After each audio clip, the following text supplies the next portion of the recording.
Doctor সাহেব, আমার সর্বমোট 13টা রোগ। কয়টা? 14টা। ও, আরেকটা রোগ বেড়ে গেল। সমস্যা নেই, 60টার চিকিৎসা আমি দিয়ে দেবনি, আর 60টার চিকিৎসা আমার কম্পাউন্ডার দিয়ে দেবেনি। হ্যাঁ, কম্পাউন্ডার দিবে মানে? ও কি ডাক্তার নাকি ও যে চিকিৎসা দিবে? যেমনি আপনার 13টা রোগ হচ্ছে অমনি ওই আমার সাথে 5 বছর আছে, আর অর্ধেক ডাক্তার শেখা হয়ে গেছে। বাপুরে, আমি তো ভাবছি মানুষ পড়াশোনা করে ডাক্তার হয়। আপনার কি রোগ হয়েছে সেটা বলেন, বাইরে অনেক রোগী অপেক্ষা করতেছে। ডাক্তার সাহেব, রাতে আমার ঘুম আসে না। কেন? কারণ রাতে আমি চুরি করি।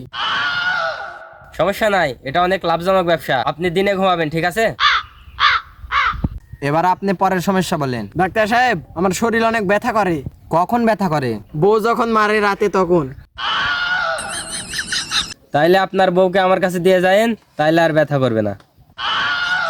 আর কি রোগ আছে সেটা বলেন। ডাক্তার সাহেব, চোখের সমস্যা, পত্রিকা পড়তে পারি না। পড়ালেখা করছেন কত দূর? ডাক্তার সাহেব, 2 পাস। তাইলে আপনার পড়ালেখার অভাব, চোখের সমস্যা না, চোখ ভালোই আছে। তাহলে আপনার এখন পরের সমস্যা বলেন। ডাক্তার সাহেব, মুখে রুচি নাই, কি খাই কিছু বুঝি না।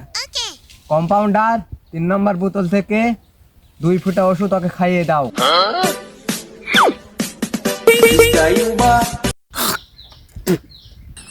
ডাক্তার সাহেব, এটা তো ওষুধ না, এটা পেট্রোল। এটা খাওয়াইলো কেন আমাকে? এই যে আপনার মুখের রুচি ফিরে এসেছে, আপনার পরের সমস্যা বলেন এখন। ডাক্তার সাহেব, আমার ঘন ঘন পাদ হয়। কবে থেকে? যেদিন থেকে আল্লাহ আমাকে পুটকে দিছে সেদিন থেকে। কম্পাউন্ডার, স্যার, সুপার গুলোর আটা শেষ হয়ে গেছে। তো আপনার কবে থেকে এসব সমস্যা শুরু হয়েছে? বিয়ের পর থেকে। তাহলে আপনার ডাক্তার না, আপনার ডিভোর্স লাগবে। এখান থেকে উঠেন আর সোজা কুটে চলে যান।